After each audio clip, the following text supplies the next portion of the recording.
1. Jack is on his way to Margaret's house party. He is phoning her for directions.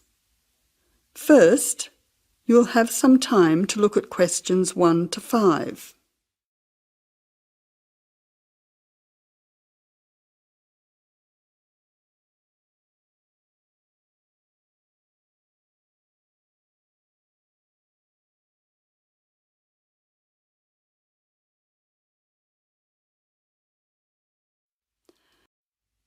Now listen carefully and answer questions 1 to 5. Jack has got lost on his way to Margaret's party. He is phoning her for directions.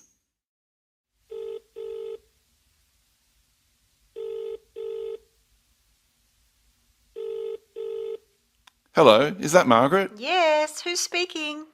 Margaret, it's Jack. I think I'm lost. I can't see a signpost and... Jack, so where are you now? Well, I'm a bit confused about the directions, but I'm at a T-junction. What can you see around you? I can see a pub on the corner. Can you see the name of the pub? Wait a minute, let me see. It's hard to see in the dark. Yes, I can read it now. It's called the Lion's Head. Oh, the Lion's Head. Okay, well then you're not too far away. Go straight ahead through the traffic lights to the next T-junction. Sorry, I didn't hear you. What did you say? I said just go through to the next T-junction. Okay. Now what? Well, there's a park in front of you and a large 2-storey building on the corner. Yes, I can see them. Okay, so now turn left. Hang on, you're coming up the street, so you'll have to turn right. Okay, got it. What's the name of your street? It's Wesley Street, Wesley, number 70. We're the 5th house on the left. You should see a red letterbox and some bushes in front of the house. Okay, 5th house, number 70. I should be there soon. Am I late for the party? It sounds like things are happening there. No, it's only just started. That's good. I should be there in the next 10 minutes. See you soon. Jack hangs up and walks on. 7 minutes later, he calls Margaret again, as he still can't find the house. You now have some time to look at questions 6 to 10.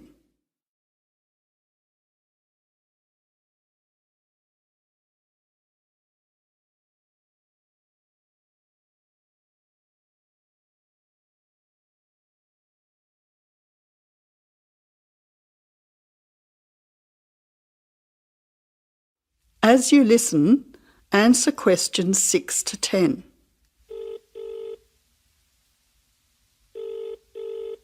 Who's speaking? Hi, Margaret. It's Jack again. Sorry to bother you. Listen, would you mind doing me a favour? Of course, what? Could you tell Mike I have got his camera? I've tried to send him a text message, but it's not going through. Oh, he's not here yet. Oh dear, he said he'd be there early. He might be lost too. Okay, I'll call him. What's his number? 0482 563379. Oh, so that's 0485. No, 0482 563379. Okay, I'll call him right away. But where are you now? Well, I'm in your street, but I still can't find your house. I can't see the numbers very clearly, or a red letterbox. It's pretty dark. I thought you said it was easy to find. Oh, okay, wait there. I'll come outside and get you. All right then, and don't worry about calling Mike. I'll try to call him now. Hang on, there's someone coming down the street. It looks like Mike. Oh, and I can see the letterbox now. It was hidden behind a bush. See you soon.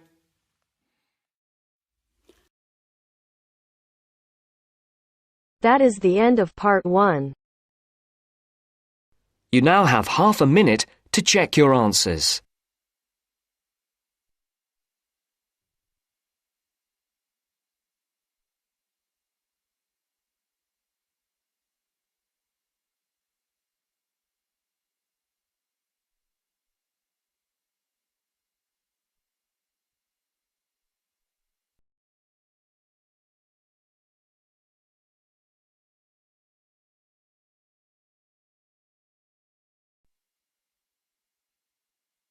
Now turns to part 2. Part 2. You're going to listen to a talk about the food we eat.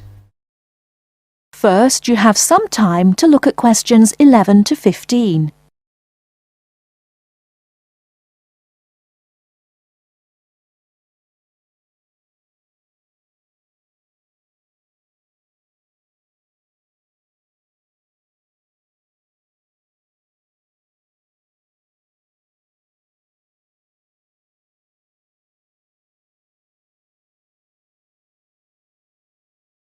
Now, listen carefully and answer questions 11 to 15.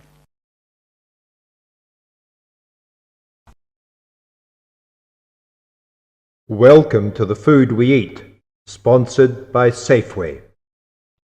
Increasingly, we know more about the effects of our eating habits and lifestyles on our health.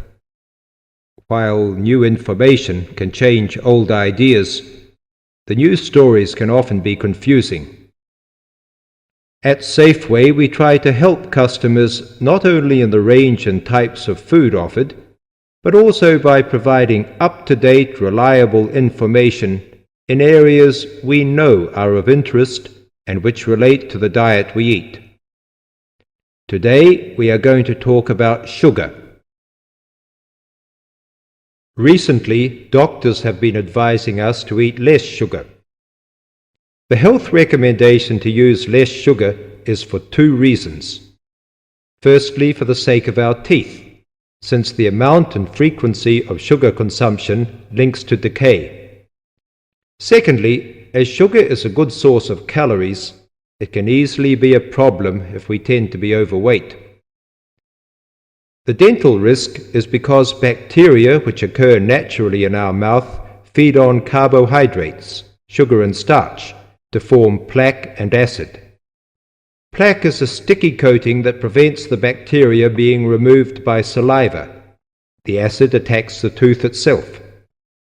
This takes time, however, so the trick is to avoid sticky foods like sweets, which stay around in crevices feeding the bacteria.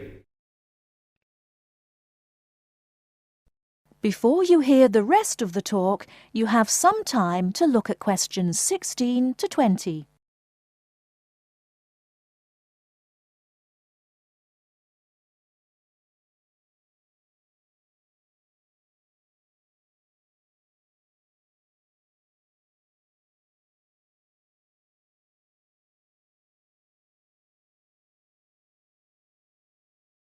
Now listen and answer questions 16 to 20.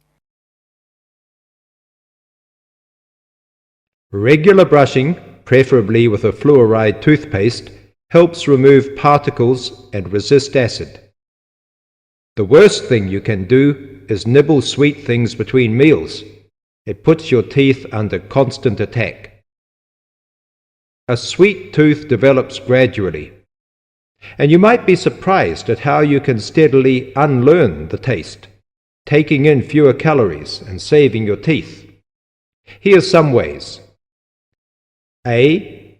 Gradually cut down the sugar in tea and coffee till you can stop altogether or switch to sweeteners. B. Choose snacks with a lower sugar content.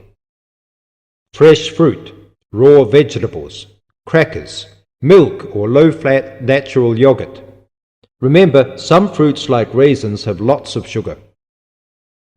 C. Look for reduced sugar alternatives. There are more and more around, from diet drinks to yogurts, even jams and sauces. D. Try gradually to cut back on the sugar you use in cooking, especially in baking. That is the end of part 2. You now have half a minute to check your answers.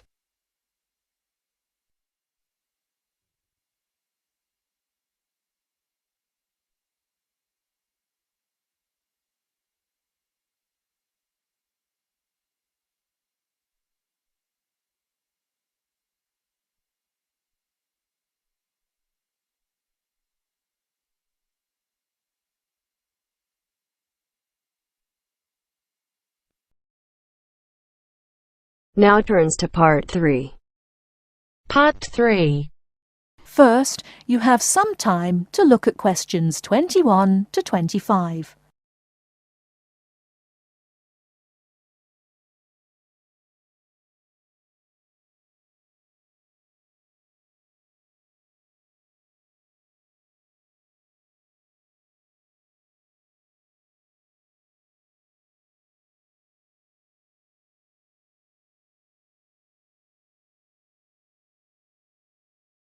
Now listen carefully and answer questions 21 to 25.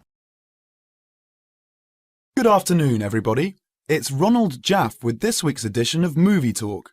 First, let's look at the films this week in the theatre. The Kid Rides Again, When You Find Love, and Wronged. The last of the three, Wronged, is definitely the best. In fact, one of the best films in a long time, with Henry Michelson and Joanne Seymour. It is about a man who gets a life sentence for a murder he did not commit. In the style of the films of the 40s and 50s, it is a modern story of a man and his wife, wonderfully played by Joanne Seymour. They fight to make people believe Thompson is the wrong man and not the killer. The strength of their love is wonderful even after Thompson has been in prison for 15 years. Of course, I won't tell you what happens after Thompson's 15th year in prison. That would ruin the story. But if you see no other film, you should see this one. The story may be old, but the acting is great, and it will hold your attention from beginning to end. Unfortunately, I can't say the same for When You Find Love. Just another silly story about how boy meets girl, boy loses girl, boy gets girl again, and they live happily ever after. Before you hear the rest of the talk, you have some time to look at questions 26 to 30.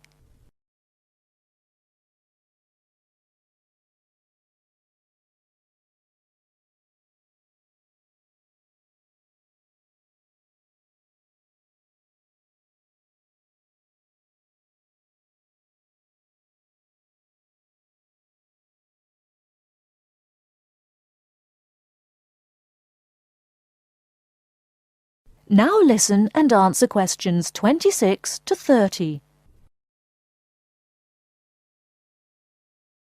Hollywood ever get tired of such stupid films? Yet, on a New England college campus, the star of the movie, Tommy Seal, is a freshman. He meets the 2 years older Stephanie Fall, played by Sally Evans. In real life, she must be at least 30, not 20. Well, Billy, our hero, has had a hard time with Stephanie. After all, he is so much younger. But they fall in love in about a minute, as long as it takes to take a picture with a Polaroid, and they are both so happy, in true paradise, until Buck, the star football player, played by Ronco Starr, the only good acting in the film, steals Stephanie away from the poor Billy. He is, after all, a senior and football star, and the rest of the film is about, naturally, how Billy gets Stephanie back, making her remember their love. He shows her that he, not Buck, is the man for her. Well, if you can stand a stupid story and bad acting, then take your 8-year-old child to see When You Find Love. Anyone older will leave the theatre before the movie ends. And finally, The Kid Rides Again, a western about a young cowboy, Kit Barnes, who stops the bad guys, the robbers, the killers, and plain old bullies, and helps the good guys. Kit is fast with the gun and never once in this cowboy. Kit is the cowboy who never stays in one place for a very long time, who leads a lonely but very free life. Nothing new on the storyline, but a good classic-style western with good acting. Peter Sells as Kit catches just the right mood. He's an excellent and natural cowboy. There are beautiful scenes of the open country in the West and enough action to hold your interest. A good cowboy film for those who, like me, always enjoy seeing the Old West. And now, before we go on with the news from Hollywood, a word from our sponsor.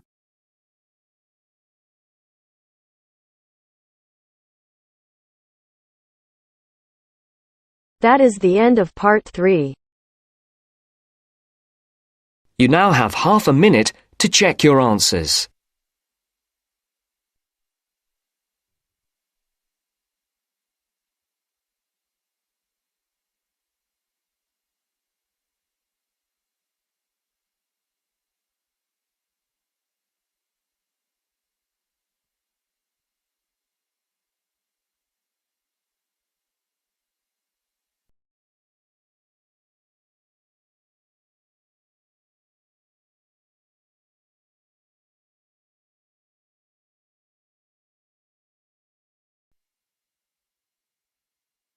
Now turns to part 4.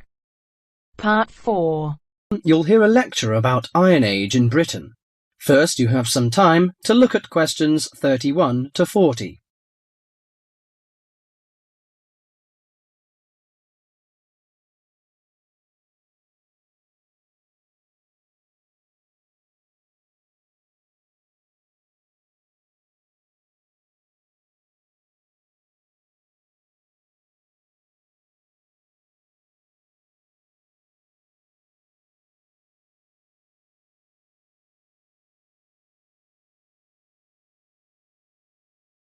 Now listen carefully to the message and answer questions 31 to 40.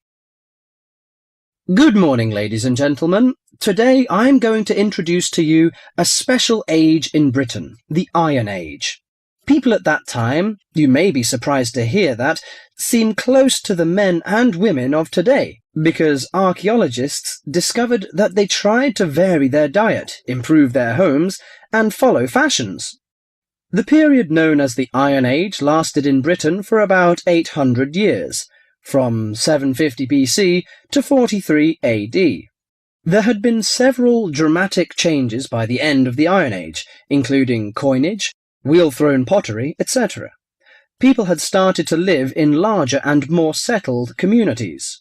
Furthermore, because of the differences in climate and geography, someone living in Yorkshire or Ireland would have eaten different food, worn different clothing, and lived in different housing conditions from someone living in southern Britain. Caesar commented that Britain was a land of small farms, and this has been proven by the archaeological evidence. Since Iron Age society was primarily agricultural, it is safe to presume that the daily routine would have revolved around the maintenance of the crops and livestock. Small farmsteads were tended by and would have supported isolated communities of family or extended family size. They produced enough to live on and a little extra to exchange for commodities that the farmers were unable to provide for themselves. For those farms, harvested crops were stored in either granaries that were raised from the ground on posts or in bell-shaped pits 2 to 3 meters deep. Some 4,500 of these storage pits have been found within the hill fort interior at Danebury in Hampshire, and if they were all used to store crops, this would have essentially made the site one large fortified granary. Although the archaeological evidence shows that cattle and sheep would have been the most common farm animals, it is known that pigs were also kept. The animals would have aided the family, not only with heavy farm labour in the case of the cattle, such as the ploughing of crop fields, but also as a valuable form of wool or hide and food products. Horses and dogs are also observed in the archaeological evidence from both faunal remains and artefacts. Horses were used for pulling 2- or 4-wheeled vehicles, carts, chariots, while dogs would have assisted in the herding of the livestock and hunting. Besides agriculture and stock raising, the architecture in Iron Age is also worth mentioning. A very well-preserved settlement has been discovered at the site of Chislester in Cornwall. It was made up of individual houses of stone, with garden plots. In Wessex, the typical building on a settlement would have been the large round house. All of the domestic life would have occurred within this. The main frame of the roundhouse would have been made of upright timbers, which were interwoven with coppiced wood, usually hazel, oak, ash, or pollarded willow, to make wattle walls. This was then covered with a daub made of clay, soil, straw, and animal manure that would weatherproof the house. The roof was constructed from large timbers and densely thatched. The main focus of the interior of the house was the central open hearth fire. This was the heart of the house to provide cooked food, warmth, and light. Because its importance within the domestic sphere, the fire would have been maintained 24 hours a day. Beside the fire may have stood a pair of fire dogs, such as those found at Baldock in Herefordshire, or suspended above it a bronze cauldron held up by a tripod and attached with an adjustable chain. The ordinary basic cooking pots would have been made by hand, from the local clay, and came in varying rounded shapes, occasionally with simple incised decorations. As for eating, bread would have been an important part of any meal, and was made from wheat and barley. The dough would have then been baked in a simple clay-domed oven, of which evidence has been found in Iron Age houses. The barley and rye could also have been made into a kind of porridge. In addition to this, the grain was also fermented to make beer, and the surface foam that formed was scraped off and used in the bread-making process. The interior of the house was an ideal place for the drying and preservation of food. Smoke and heat from the constant fire would have smoked meat and fish, and would have dried herbs and other plants perfectly. Salt was another means of preserving meat for the cold winter months, but this was a commodity that could not be made at a typical settlement. Well, you can see that Iron Age people lived a decent life, didn't they? I'm going to introduce their culture and leisure time next time. Thank you. That is the end of part 4. You now have half a minute to check your answers.